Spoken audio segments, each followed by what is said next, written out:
नमस्कार दोस्तों, आप लोगों की स्वागत है आज की इस मजेदार कहानी में। ये कहानी मेरे शराबी देवर जी का है, जिसने मेरी शराब पीकर पूरी रात भर मेरी काम किया। मेरी नाम पूजा कुमारी है। मेरी उम्र लगभग अभी 28 साल है। मैं एक जवान और बहुत ही सुंदर से अपने देवर की भाभी हूँ। मेरा देवर मुझे देख देकर बहुत ही ज्यादा मजे लेने की कोशिश कर रहे थे।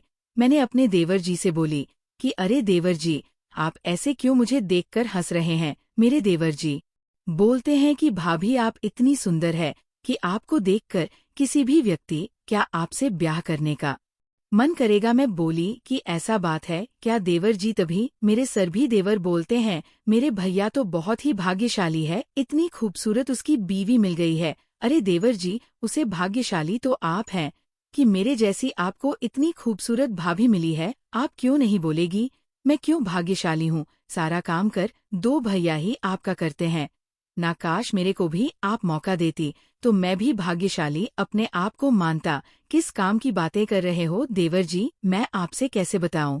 भाभी मुझे तो बताने बहुत ज्यादा शर्म लग रही है। आप मुझसे क्यों शर्मा रहे हो, कहो ना कौन से काम की बात करते हो। वही भाभी जी, भैया रात में आपके साथ काम कार्य करते हैं, वही काम करते में बात कर रहा था। अरे देवर जी आप चिंता मत कीजिए, आपके भैया गए हुए लगभग 2 महीने हो गए हैं। मैं ही जानती हूँ कि रात मेरी कैसे गुजरती है। ऐसे लगते हैं कि जैसे कि मेरी जान निकल जाएगी। क्योंकि आपके भैया रहते तो शायद मुझे ऐसे नौबत नहीं आती, क्योंकि मुझे रात में तो काम करने की आदत पड़ गई है और मैं एक दिन बिना काम किया नहीं रह सकती हूँ। इसलिए मुझे तो अपने हाथ से ही अपने काम करने पर जाती है। अरे भाभी आप तो अपनी कम कर लेती होगी, लेकिन मेरा क्या, मैं तो कई दिनों से आपका काम करने के लिए तड़पता रहता हूँ।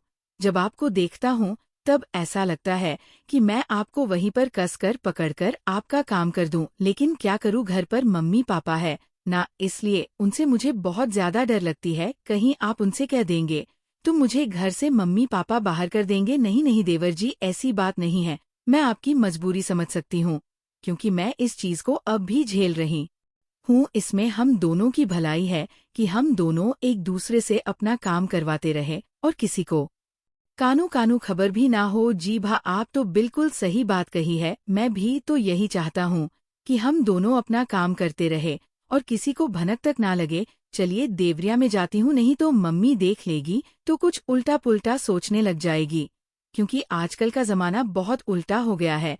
जी भाभी जी, मैं भी अब जा रहा हूँ अपने काम करने के लिए, क्योंकि अपने तो बात कर कर मेरा पूरा काम करने के लिए उत्तेजना कर द है।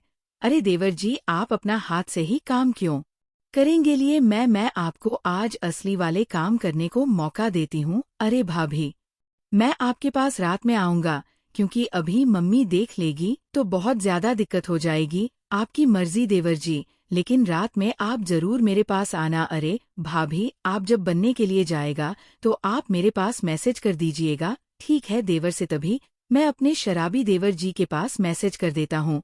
मैं अब सोने के लिए जा रही हूँ। तभी कुछ मिनट बाद ही मेरे शराबी देवर मेरे कमरे में आ जाते हैं, और उसी दिन वह बहुत ज्यादा शराब पी रखे थे और नसीब में ही मेरा काम करने चालू कर देते हैं। अगर मेरी काम मैसेज कर रहे थे कि जैसे कि वो आज मेरी पूरी तरह से रोने पर मजबूर कर देंगे।